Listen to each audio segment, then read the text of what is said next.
Magandang tanghali mga kabukid. Happy Sunday sa ating lahat. Ayan.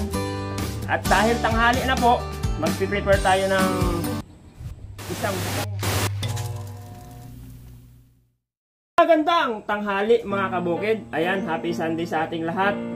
Dahil tanghalian na naman po ay magpiprepare tayo ng native na manok with tanglad. Ayan. And sibuyas. Ayan lang po. Yan lang ihahalo ko. Ulitin mo.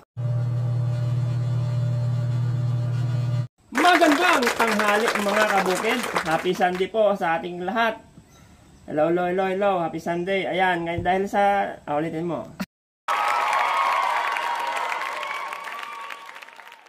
Magandang tanghali mga kabukid. Ayan, happy Sunday sa ating lahat.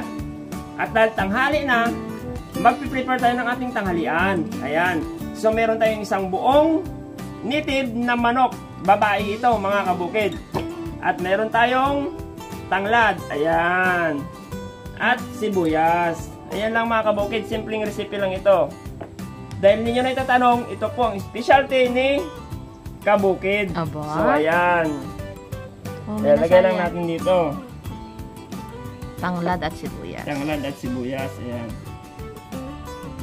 At dahil kumukulo na yung ating tubig, ready to cook na po mga kabukid.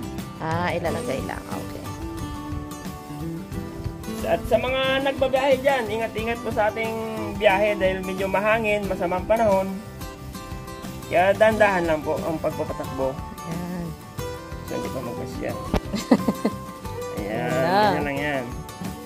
At mga kabukid, abangan nyo po yung aking live mamaya after kong maluto ito.